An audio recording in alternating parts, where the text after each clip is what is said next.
गई इंद्रिये सुकाये, जोगे वेदे कसाय नाणेय, संयम दंसन लेसा, भविया सम्मत सन्नि आहारे, गुणजीवा पज्यती, पाणासन्नाय मग्गणा ओय, उव ओगो वियकमसो, विसम तु परुवणा भणिया, झाणाविय पज्जाविय, जाय कुलकोडी संजू आसवे, गहनादियेन भणिया, कमेन 24 ठाणाणी. अंतिम शासन नायक 1008 भगवान महावीर स्वामी की जय. द्वादशांग श्रुतदेवी की जय. स्वाध्याय कक्ष संपेपर्यंत आपणा सर्वांना चतुर्विध आहाराचा त्याग असणार आहे. गुण 24 ठाण चर्चा आपण बघतो आहे आणि या चर्चा अंतर्गत गुणस्थान प्ररूपणामची सुरू आहे मार्गणा. आणि या गुणस्थानामध्ये अप्रमत्त संयत 7वं गुणस्थान आम्ही बघतो आहे. 7वं गुणस्थान हे मनुष्य गतीतील महामुनी राजांना संभवनीय आहे, ज्यांनी संकल्पपूर्वक महाव्रतांचा जीवनात अंगीकार केलेला आहे. त्यामुळे बुद्धिपूर्वक कषायांपासून ते वाचलेले आहे. बुद्धिपूर्वक कषाय त्यांच्या जीवनात नाही, पण संज्वलनच्या उदयामध्ये होणारे कषाय आणि त्या भावानी होणारी कषाय भाव हे त्यांच्या जीवनात अबुद्धिपूर्वक रीतीने विद्यमान आहेतच. 10व्या गुणस्थानापर्यंत ही भूमिका असणार आहे. संयम त्या ठिकाणी जरी असला आणि संज्वलनचा उदय आहे, संज्वलनच्या उदयाने समीचीन रीतीने महाव्रतांना प्रकाशित केलं असं जरी त्या ठिकाणी असलं तरी संज्वलनच्या उदयामध्ये जे काही क्रोध, मान, माया, लोभ परिणाम आहे, ह्या परिणामांना त्यांना त्या पर्यायीमध्ये आहेतच आणि त्यामुळे त्यांना नवीन बंध पण होतो आहे. 9 गुणस्थान पर्यंत मोहनीय कर्माचा बंध ते संज्वलनच्या उदयात करणार आहे. अशा प्रकारची ही 7व्या गुणस्थानवरतीची भूमिका आहे. मुनिव्रत आहे, त्यामुळे 28 मूल गुणांची पालना आणि मुनींचे उत्तर गुण हे त्या ठिकाणी त्यांच्या 34 उत्तर गुण, 22 प्रकारचे परिशह आणि 12 प्रकारचे तप हे उत्तर गुण त्यांच्या जीवनात अवश्यपणे आहेतच. अशा तऱ्हेचं हे 7वं अप्रमत्त गुणस्थान आहे, अप्रमत्त विरत गुणस्थान आहे. आम्ही भावांपर्यंत आलेलो होतो. भाव किती असतात, उदय कसा आहे, सत्व कसं आहे, बंध कसा आहे, हे प्रकरण आम्ही बघितलं आणि चार्ट पण आपण बघितलेला होता. अप्रमत्त संयतामध्ये आम्हाला सत्वाच्या बाबतीत पाहताना थोडं वेगळ्या प्रकारे बघावं लागतं. एक उपशम श्रेणी अपेक्षेने बघावं लागतं आणि दुसरं क्षपक श्रेणी अपेक्षेने बघावं लागतं. कर्मांचा क्षय करत जाईल तेव्हा क्षपक श्रेणी आहे आणि कर्माचा उपशम करत जाईल त्यावेळेला उपशम श्रेणी आहे. 7व्या गुणस्थानाचे 2 भाग पडतात. पहिल्या भागामध्ये 6वं 7वं असं गुणस्थान त्यांचं सुरू असतं. त्याला म्हणायचं स्वस्थान अप्रमत्त गुणस्थान, स्वस्थान अप्रमत्त.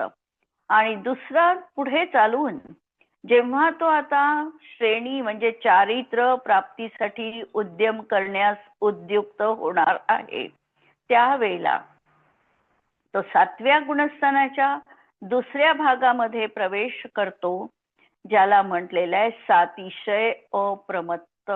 आणि सातिशय अप्रमत्त याला जर आम्हाला समजायचं असेल तर या ठिकाणी जीवाचे अधःकरण रूपाचे परिणाम होतात, ज्याच्या माध्यमातून हा जीव श्रेणी म्हणजे चारित्र्य प्राप्तीचा पुरुषार्थ जीवनात करू शकतो. अशा तऱ्हेचे हे 7व्या गुणस्थानवरती जीवाचे संभाव्य 2 स्थानं आपण बघितली. आता प्रश्न यावरचे बघायचे आहे. अप्रमत्त संयत मुनिराज की क्या क्या विशेषताएं है. अप्रमत्त संयत मुनिराज कोणत्या विशेषतांना घेऊन असतात तर पहिल्यांदा व्यक्त किंवा अव्यक्त समस्त प्रकार के प्रमाद से वे रहित है.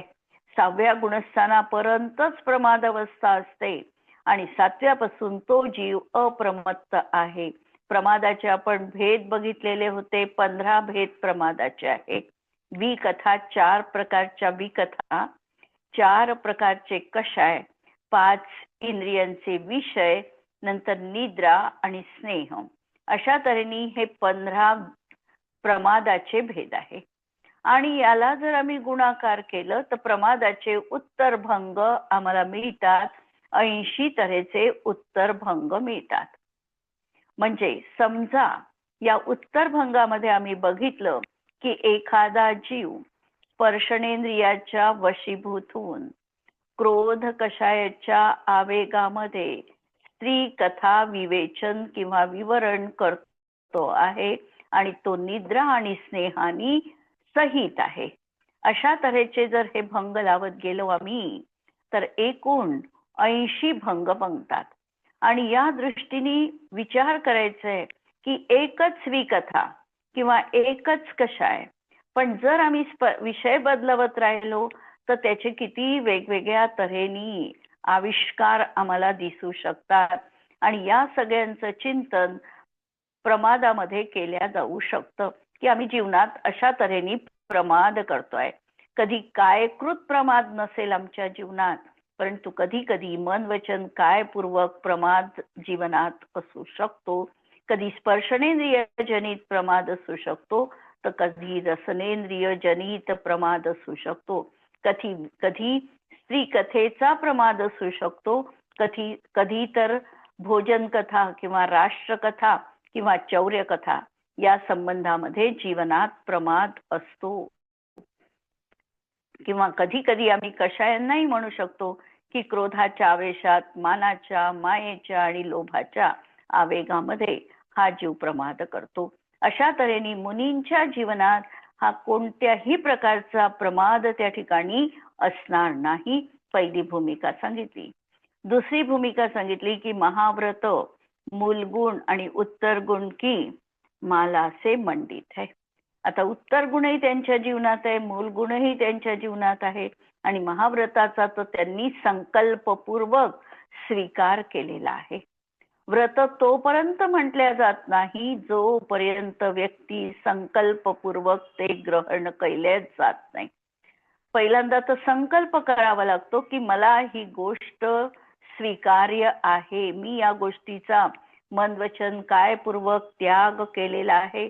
हा अंतरंगामधला संकल्प हा निश्चयाचा द्योतक आहे आणि त्याचंच नाव व्रत असं असणार आहे. अन्यथा तो नियम नाही. आम्ही फक्त पालन करतो आहे पण तो नियम होऊ शकत नाही. आणि आम्ही नियम घेत नाही तोपर्यंत त्याचं आम्हाला पुण्य देखील प्राप्त होत नाही. आता मुनींच्या जीवनात त्यांनी संकल्पपूर्वक महाव्रत स्वीकारलेले आहे, मूल गुण स्वीकारलेले आहे आणि उत्तर गुणांचीही ते पालना करत आहे. म्हणून या सर्वांनी ते सुशोभित आहे, मंडित आहे. तिसरं, स्व आणि पर के ज्ञान से युक्त है. अर्थात ज्या समयामध्ये आत्मप्रतीती झाली त्या समयापासूनच म्हणजे 4थ्या गुणस्थानापासूनच जीव स्वपर श्रद्धानी आहे.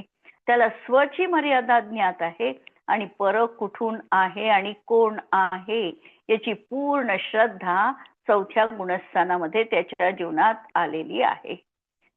शरीर पर आहे, कर्म पर आहे. जीवानी समजा म्हटलं की मला ज्ञानावरण कर्माचा नाश करायचा आहे, हे अज्ञानीचं वाक्य असू शकतं. ज्ञानी त्या ठिकाणी लक्षात घेणार आहे कर्म मला नष्ट करता येत नाही, मला माझ्या परिणामांमध्ये उज्ज्वलता करावी लागेल. तिकडे कर्माची प्रक्रिया कर्मामध्ये सहज रीतीने होणार आहे. असाच याचा निमित्त नैमित्तिक सुयोग आहे. ही पूर्ण आकलन, ही पूर्ण आस्था 4थ्या गुणस्थानापासून जीवनात आलेली आहे. आणि 7व्या गुणस्थानात तर तो या ठिकाणी निष्णात झालेला आहे, प्रवीण झालेला आहे, कुशल झालेला आहे. म्हणून कोणत्याही तऱ्हेने पराला तो आपलं म्हणत नाही. यत्किंचित देखील परमाणू एवढं परद्रव्य देखील स्वतः मी आहे हा भाव त्याच्या जीवनामधला संपलेला आहे. आणि चौथी विशेषता सांगितली की कषायांचा अनुपशामक किंवा अक्षपक होते हुए भी वे ध्यान में लीन है. कदाचित तो श्रेणी आरोहण करणार नाही, कर्माचा उपशमक पण अजून बनलेला नाही, सातव्याच्या पहिल्याच भागामध्ये आहे, किंवा क्षपक तो बनलेला नाही, पहिल्याच भागामध्ये विद्यमान आहे. असं असताना देखील अभेद सामायिक चारित्र त्याच्या जीवनात आहे, ध्यानामध्ये लीन आहे. अभेद चारित्राचा त्यांनी पालना तिथे दिसत आहे. चारित्राचे दोन प्रकार आम्ही बघितले, सामायिक आणि छेदोपस्थापना. सामायिक चारित्र त्याला म्हणायचं की जेव्हा जीव आत्मलीन आहे, आणि छेदोपस्थापना म्हणायचं जेव्हा आत्मलीनतेपासून ढळून भेदाच्या विकल्पामध्ये तो आला. विकल्प तरी कोणते असतील त्यांच्या जीवनात? तर सम्यक दर्शन आठवलं, मग सम्यक दर्शनाचे अंग किती आहे याचा विचार त्याच्या अंतरंगात सुरू झाला. हे त्याच्या जीवनामधले विकल्प आहे, आणि ह्या विकल्पात तो येणं याचं नाव आहे छेदोपस्थापना. कारण लीनता संपलेली आहे, अभेद संपलेला आहे आणि भेदाची भूमिका आलेली आहे. सम्यक ज्ञानाच्या बाबतीत सम्यक ज्ञानाचे जे 8 अंग सांगितले, व्यंजनोर्जिताय नमः, अर्थ समग्राय नमः, शब्दार्थो भयपूर्णाय नमः, हे जे सम्यक ज्ञानाचे 8 अंग आहे, या 8 अंगांचं जर मनामध्ये त्याचं चिंतन सुरू झालं मुनींचं, तर ते आले भेदाच्या भूमिकेमध्ये. पण तरी देखील त्या ठिकाणी आत्मलीनता सातव्यात आहे. सहाव्याची भूमिका ही अशी भेदपरक भूमिका असू शकते. सातव्यामध्ये अभेदात ते लीन आहे. अशी ही ध्यानाची अवस्था त्यांच्या जीवनात असणार आहे. भलाई तो अजून सातव्याच्या दुसऱ्या भागात गेलेला नाही तरी सुद्धा. पुढचा प्रश्न आहे, अप्रमत्त संयत कितने प्रकार के होते हैं? अप्रमत्त संयत 2 प्रकार के होते हैं. एक स्वस्थान अप्रमत्त संयत आणि दुसरं सातिशय अप्रमत्त संयत. अप्रमत्त या ठिकाणी शब्द येणार आहे. अप्रमत्तचा अर्थ इथे प्रमाद नाही, संयतचा अर्थ असणार आहे महाप्रती, आणि सातिशयचा अर्थ असणार आहे जो आता श्रेणी आरोहण करण्यासाठी तत्पर झालेला आहे, ज्याचं आता अधःकरण रूपाचे ज्यांनी परिणाम केलेले आहे तो सातिशय अप्रमत्त संयत म्हटला जातो. आणि स्वस्थांमध्ये 6व्या गुणस्थानातून 7व्यात आणि 7व्यातून 6व्यात अशा प्रकारचं परिवर्तन जिथे सुरू आहे त्याला म्हणायचं स्वस्थान अप्रमत्त संयत गुणस्थान. स्वस्थान अप्रमत्त संयत किसे कहते हैं? हजारों बार 6वें से 7वें गुणस्थान तथा 7वें से 6ठे गुणस्थान में झूलने रूप परिणाम को स्वस्थान अप्रमत्त गुणस्थान विरत गुणस्थान कहते हैं. नंतरचा प्रश्न, सातिशय अप्रमत्त किसे कहते हैं?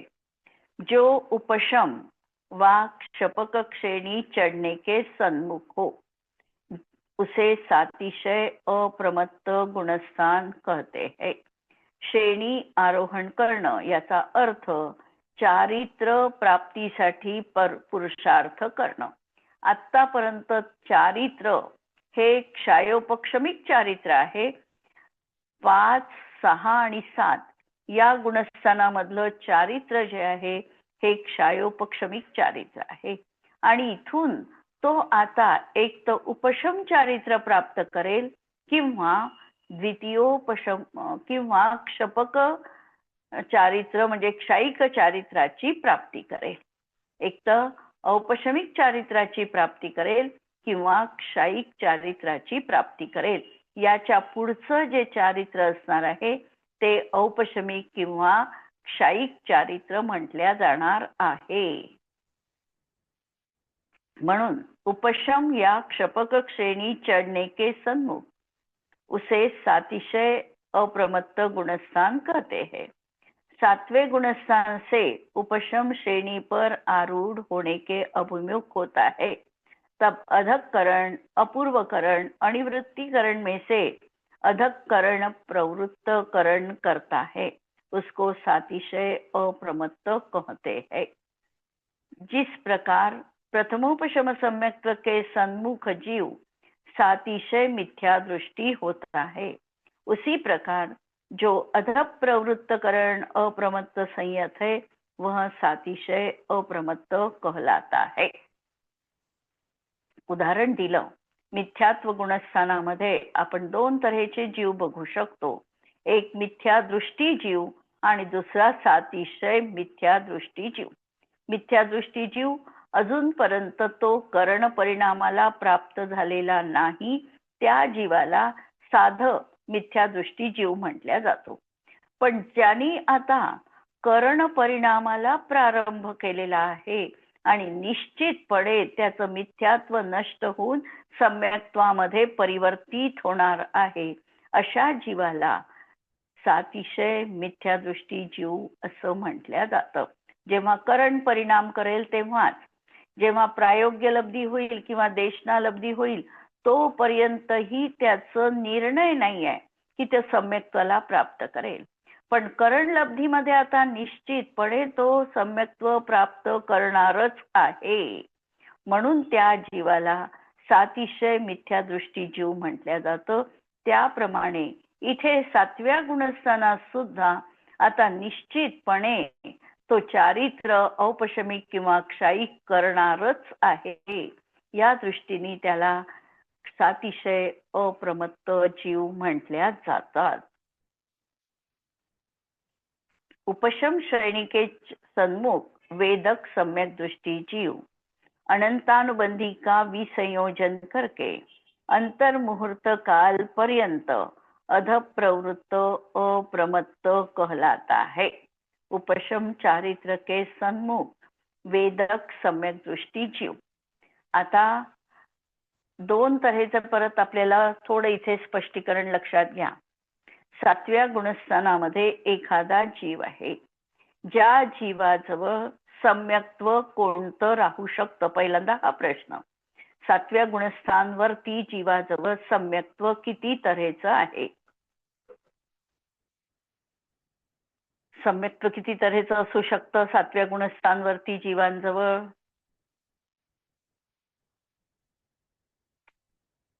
क्षायिक किंवा उपशम। एक तर क्षायिक सम्यक्त्वी राहील, दुसरं क्षायोपक्षमिक पण सातव्यापर्यंत राहू शकतं, किंवा तिसरं उपशम सम्यक्त्व राहू शकतं। तीन तऱ्हेचे सम्यक्त्व सातव्या गुणस्थान पर्यंतच्या जीवांजवळ असू शकतात। आता त्याला पुढे काय करायचंय? निर्मल चारित्र प्राप्त करायचं आहे। त्यामुळे त्याला पुढे जात असताना त्याचं सम्यक दर्शन समल आणि चारित्र निर्मल, म्हणजे बेस कच्चा आणि वरची इमारत मजबूत असं संभवनीय नाही। त्यामुळे त्याला क्षायोपक्षमिक सम्यक्त्व घेऊन श्रेणी आरोहण करता येत नाही। त्याला त्या ठिकाणी त्याचं सम्यक्त्व जे आहे ते त्याला बदलावं लागेल। म्हणजे तो जर औपशमिक सम्यक्त्वी असेल, प्रथमोपशम सम्यक्त्वी किंवा क्षायोपक्षमिक सम्यक्त्वी असेल, तर क्षायोपक्षमिक सम्यक्त्वातून त्याला सर्वप्रथम द्वितीयोपशम सम्यक्त्वाची प्राप्ती करावी लागेल। प्रक्रिया कोणती? उपशमाची। कोणता? औपशमिक सम्यक दृष्टी किंवा क्षायोपक्षमिक सम्यक दृष्टी, प्रथमोपशम सम्यक्त्वी किंवा क्षायोपक्षमक सम्यक्त्वी। आता या ठिकाणी त्याला जर द्वितीयोपशम सम्यक्त्व प्राप्त करायचं आहे, तर तो जीव बेसिकली कोणत्या सम्यक्त्व सहित पाहिजे? त्याला त्यावेळेला सम्यक्त्व कोणतं पाहिजे? जर त्याला द्वितीयोपशम सम्यक्त्वाची प्राप्ती करायची आहे तर त्याला कोणतं सम्यक्त्व असावं लागतं? क्षायोपशमिक। क्षायोपशमिक, कारण क्षायोपक्षमिक सम्यक्त्वातूनच द्वितीयोपशम सम्यक्त्व प्राप्त होऊ शकतं. आपण फरक पाहिलेला होता की जो मिथ्यात्व गुणस्थानातून जे सम्यक्त्व होतं उपशमिक सम्यक्त्व ते प्रथमोपशम सम्यक्त्व आहे. आणि ज्याला क्षयोपशमिक सम्यक्त्वातून जे सम्यक्त्व केल्या जातं त्याला द्वितीयोपशम सम्यक्त्व म्हणतात.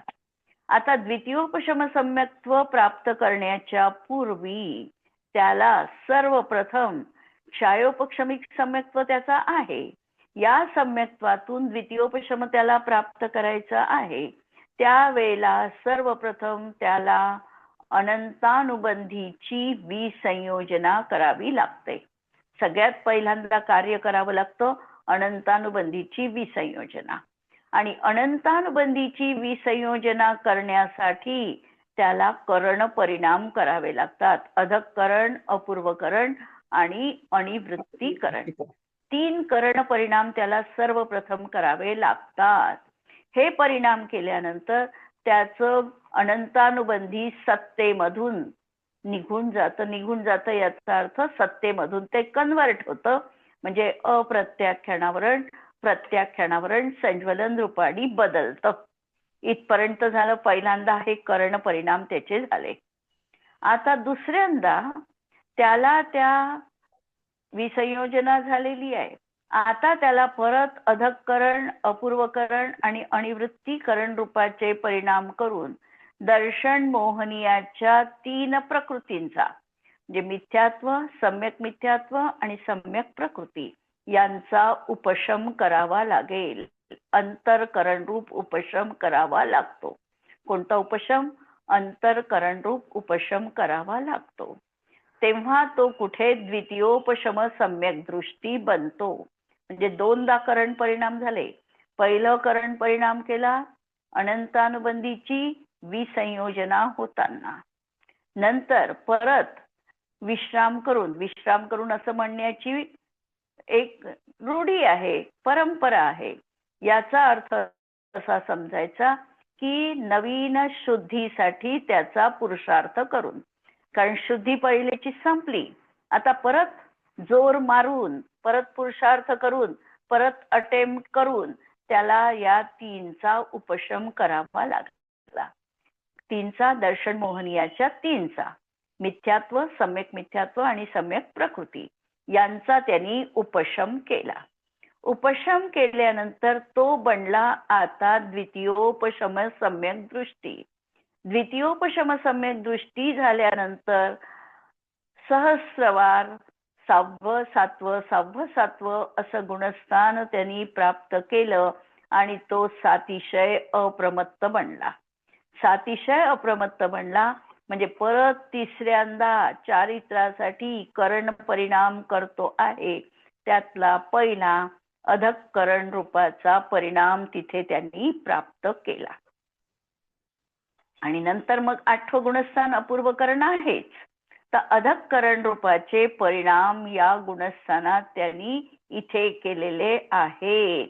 म्हणून या ठिकाणी सांगितलं की उपशम चारित्रके सन्मुख वेदक सम्यक दृष्टी जीव. वेदक सम्यक दृष्टी जीव याचा अर्थ क्षयोपक्षमिक सम्यक दृष्टी जीव. अनंतानुबंधी का विसंयोजन करके अनंतानुबंधीचं विसंयोजना केली. याचा अर्थ अनंतानुबंधीची सत्ता आता राहिली नाही. अनंतानुबंधीची सत्ता समाप्त झाली. अशी करून अंतर्मुहूर्त कालपर्यंत अधप्रवृत्त अप्रमत्त कहलाता आहे.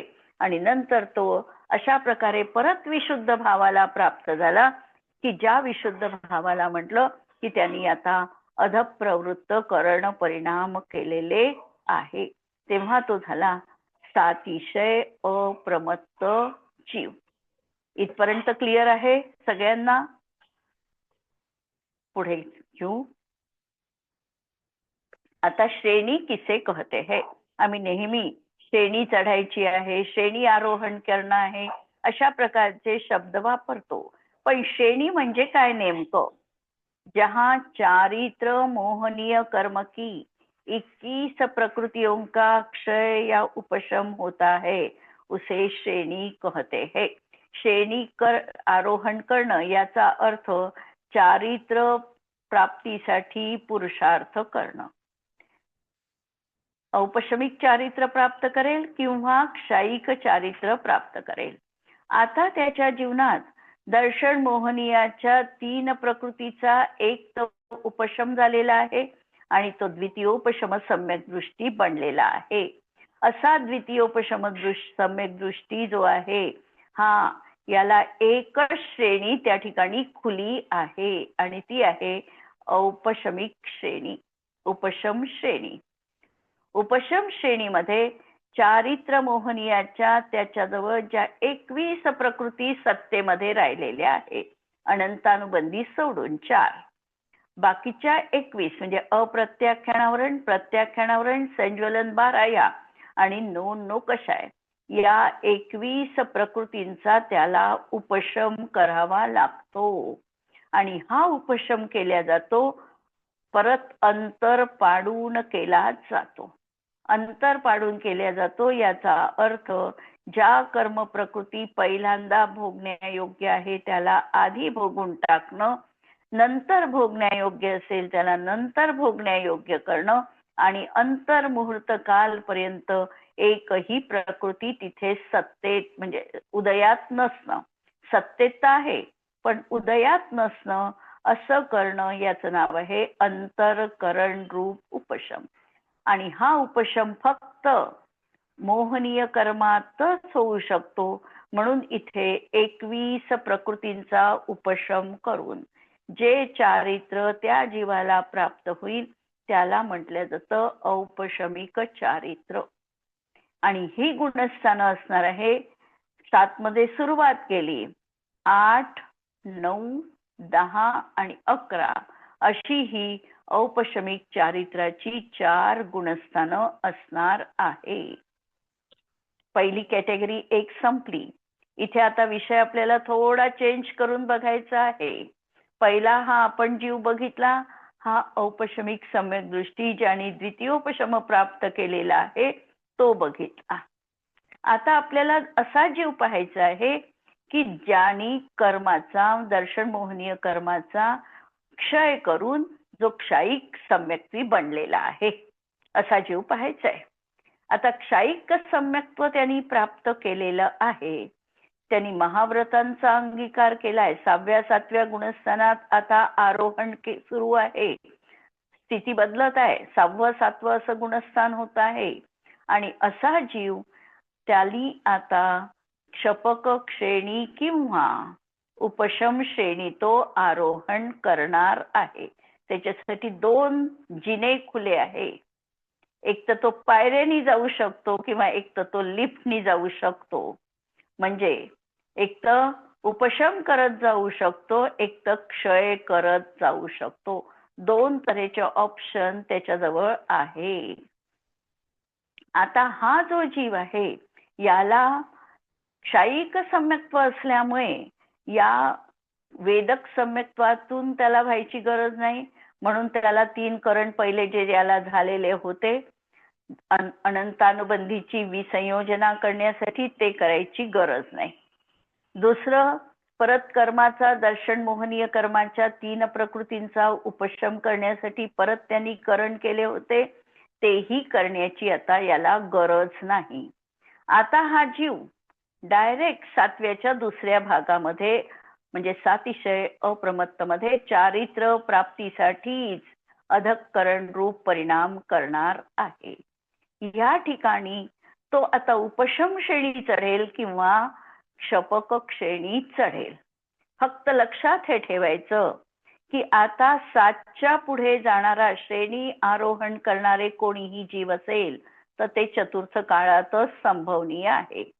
पंचम काळामध्ये ही गोष्ट इथे शक्य नाही किंवा विदेह क्षेत्रामध्ये शक्य आहे. आता दुसरी गोष्ट की हा जीव जो आहे तो श्रेणी आरोहण करणार आहे तर त्याला 3 संवहन, उत्तम संवहन असली पाहिजे. इथपर्यंत 6 संवहनवाला जाऊ शकतो. इव्हन असंप्राप्त स्पृस्पाटिकावाला 7 पर्यंत येऊ शकतो. शेवटचं संवहन किलीत असंप्राप्त स्फुस्फटिका आणि अर्धनाराच्या 7 पर्यंत येऊ शकतो. पण याच्या पुढे जर जायचं असेल तर त्याला 3 उत्तम संवहनं असावी लागतात. एक तर वज्र ऋषभ नाराच किंवा अर्धनाराच, वज्रनाराच आणि अर्धनाराच ही 3 संवहनं त्याला असावी लागतात ना. असं नाही, पहिलं वज्र ऋषभ नाराच, नंतर वज्र नाराच आणि नाराच ही 3 संवहनं त्याला असावी लागतात. आता त्यातही जर त्याला क्षपक श्रेणीच आरोहण करायची असेल तर त्याला एकच संवहनाची गरज आहे, वज्र ऋषभ नाराच संवहन त्याला पाहिजे. आणि जर तो उपशम श्रेणी आरोहण करणारा असेल तर त्याला ते 3 चालू शकतात किंवा हे 2 खालचे पण चालू शकतात. अशा तऱ्हेने हा जीव उपशम श्रेणी किंवा क्षपक श्रेणी आरोहण करू शकतो. जर क्षपक श्रेणी आरोहण करायचे असेल तर संवहनाचा जसा नियम आहे तसा आणखी एक नियम त्या ठिकाणी असावा लागतो किंवा लागू करावा लागतो. तो हा की त्याला नवीन आयूचा बंध झालेला नको, म्हणजे त्याच्या बंधामध्ये पुढे कुठलीही आयु नको. तो भुज्यमान आयु जी भोगत आहे तेवढीच असावी लागते.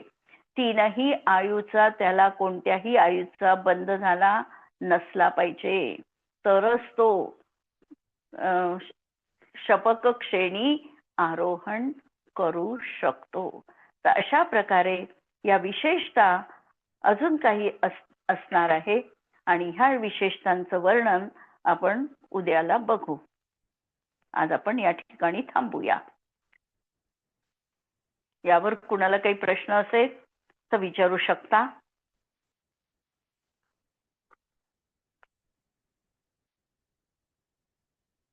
ठीक आहे. त्याद्वादनय षट्द्रव्य गुण पर्याय और प्रमाण का, जड़ कर्म चेतन बंध का अरु कर्म के अवसान का, कह कर स्वरूप यथार्थ जग का, जो किया उपकार है उसके लिए जिनवाणी माँ को वंदना शत बार है, वंदना शत बार है. नमो अरिहंताणम, नमो सिद्धाणम, नमो आयर्याणम, नमो वज्रायाणम, नमो लोये तव साहुणम. सर्वांना जय जिनेंद्र.